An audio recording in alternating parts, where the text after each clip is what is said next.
Volatility trading, what is it and how can we accomplish it? Well, for starters, let's take a look at what makes this theoretically possible. In 1973, Fisher Black, Myron Scholes, and Robert Merton came up with the Black-Scholes equation. And this is essentially a multivariable equation that prices puts and calls, put and call options, based on the following parameters. We have the strike price, the spot price, volatility, time until expiration, and the risk-free rate. Now, in academia, it's actually taught relatively backwards, as we use this theoretical pricing model to come up with the fair price of a call or put.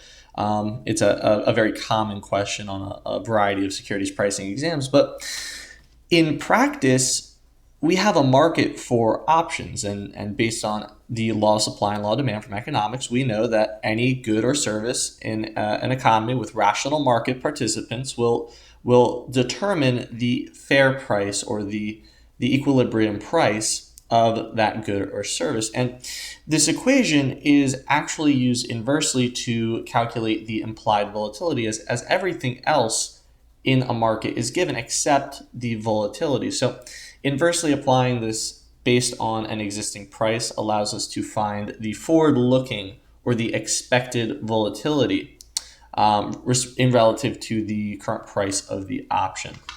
So keep this in mind going forward, because we are talking about volatility trading, that the expected volatility or the forward-looking volatility is called implied volatility.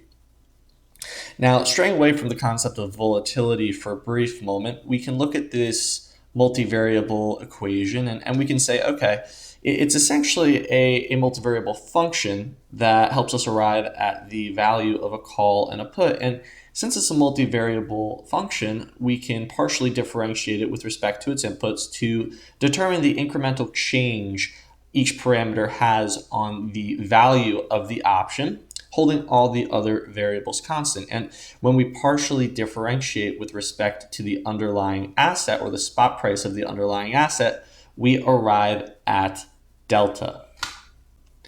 So let's take a look at the call price. If we partially differentiate with respect to the spot price of the underlying asset, well, the second term drops out completely because the underlying asset term isn't present at all. And we are left with just one instance of the underlying asset in the first term, and taking the derivative with respect to the underlying asset just yields 1 times the cumulative normal distribution function of D1. And since it's a cumulative normal distribution function, we know that its range is from 0 to 1. So a call option's delta will always be positive or 0.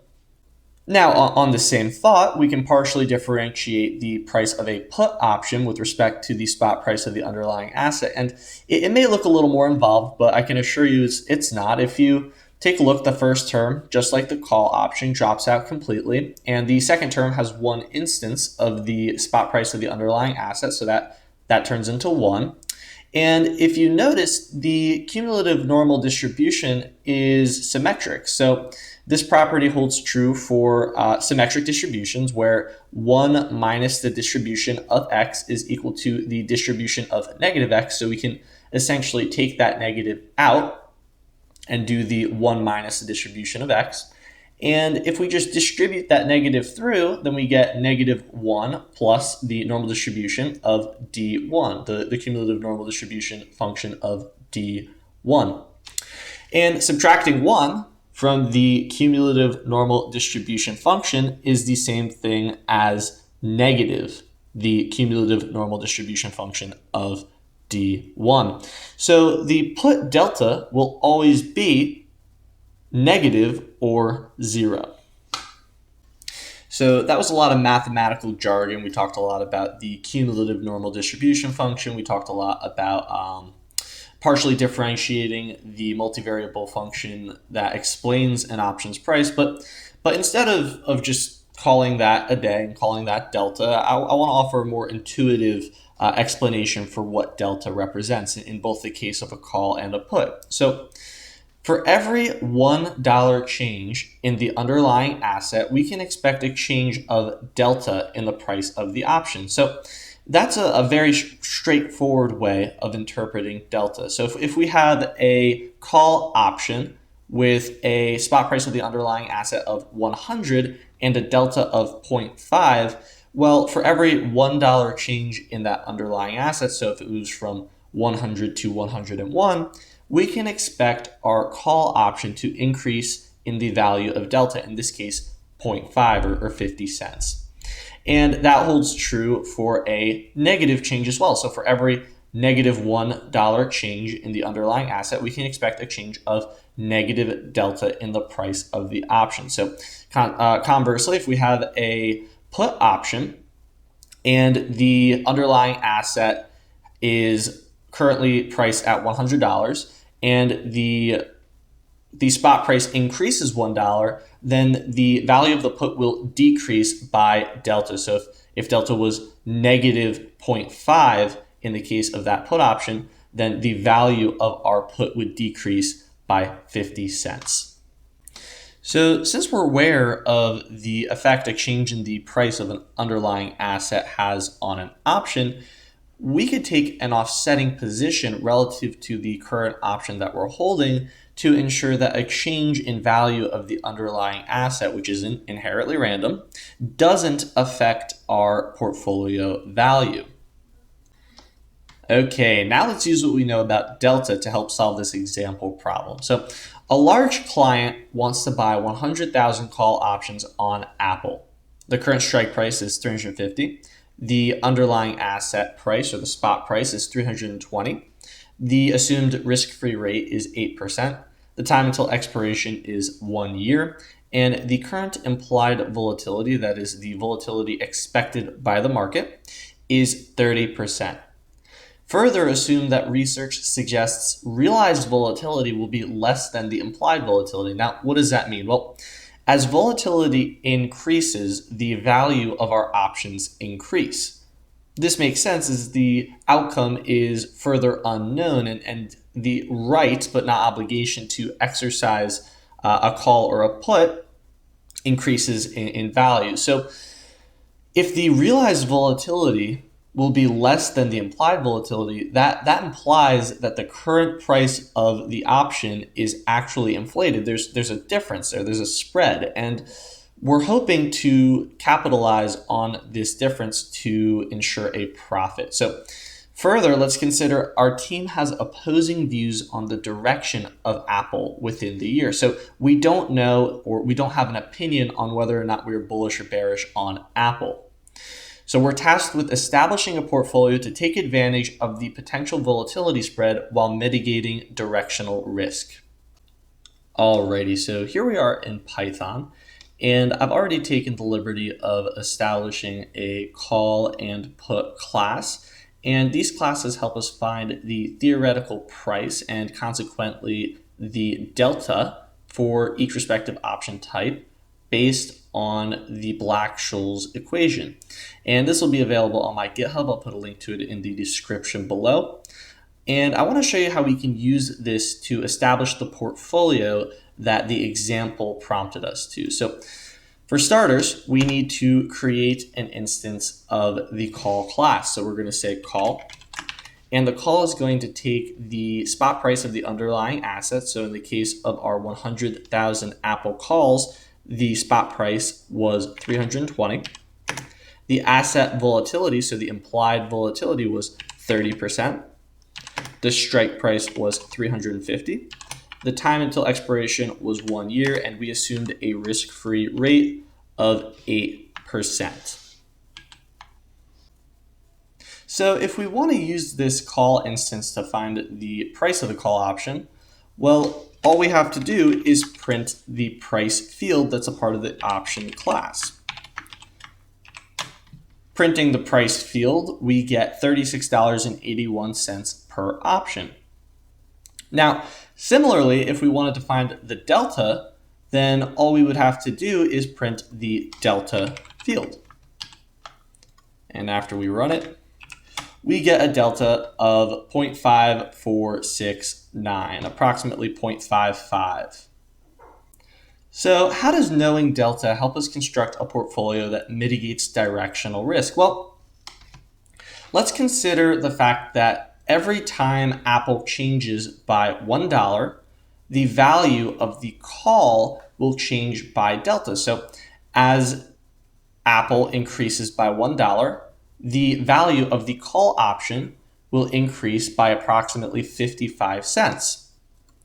Now, what does this mean for our position? Well, we're short 100,000 call options. So that means as the price of Apple rises, we're going to be losing money. So the option is going to be appreciated, but in our position, we're going to be losing money because we're the ones writing the option. So we're going to want to take an offsetting position in the underlying asset. And what that means is we're going to be using delta to determine how many shares of the underlying asset we should buy or sell depending on our position to offset the directional risk. So in our case, we have 100,000 options. We have sold or written 100,000 call options. So if we print this value, we should, in theory, to mitigate directional risk, we should go long 54,695 shares of Apple. So why do we want to go long 54,695 shares of Apple if we've sold or written 100,000 call options in this case? Well, let's look at it from the perspective of our client. Our client is essentially long Apple. He's hoping that Apple increases in price because he's going to gain additional value for his option, and it has a greater chance of expiring in the money. So if Apple's price increases by $1, according to our interpretation of delta, his option will increase in value by approximately 54 cents per option. Now, where is that value coming from? Well, it's coming from our side. Financial derivatives are a zero-sum game. There's always a winner and a loser, and we're the ones losing in that case. So we want to offset that exposure. And to offset that exposure, we can buy 54,695 shares of Apple, because if Apple increases by $1, our option position may decrease by $54,695. However, we also have a new position in the underlying asset that will have increased in value by $54,695, effectively mitigating our directional exposure. Now you may be wondering, if we can't make money by the direction the asset moves in, how are we expecting to profit from this position? Well, if you remember, our initial assumption was that research suggested that the implied volatility was overstated. In other words, the current option value was overpriced for the volatility yet to come, or the volatility to be realized by this market. And that is a volatility spread that we're hoping to profit from. So by mitigating directional risk, taking a long position in the underlying asset, we've enabled ourselves to receive exposure from the only variable that's productive based on our market research, and that is volatility. Now, to formally answer the question from the slides, our portfolio consists of a short position in 100,000 call options on Apple and a long position in 54,695 shares of Apple. So that's basically volatility trading. By establishing a risk neutral or a delta neutral portfolio, we're able to speculate on changes in volatility going forward without having to worry about the direction that the underlying asset moves in. I do, however, want to offer a word of caution, as there are some issues maintaining a risk-neutral portfolio that I'd like to discuss. And the first one is that we are essentially building a portfolio based on a linear approximation of a non-linear function. Now, what do I mean by that? Well, the position that we have in our option, the price of our option, is a non-linear function. It takes 5 variables to determine the option's price. And delta is just the first derivative of that function. And what do I mean by that? Well, as price changes over time, delta will change by larger and larger values and smaller values depending on where we are in the options pricing function. That means that as the underlying asset deviates from the initial spot price that you hedge at, we will have to readjust our position, buying or selling the underlying asset to re-neutralize or make our portfolio risk neutral or mitigate directional risk again. And the reason I wanted to bring that up and briefly discuss it is because there are transaction costs associated with the re-hedging. And in addition to transaction costs, you also have a P&L. And that P&L could be positive or negative. You may have to buy more shares or sell more shares. And I want you to keep in mind that there isn't necessarily an optimal place to rehedge. That's going to have to be at your own discretion. There's no perfect cost function explaining, or if there is, and I'm unaware of it, but there is no perfect cost function explaining when to rehedge relative to your initial hedge. So just something to keep in mind going forward as you begin to trade volatilities.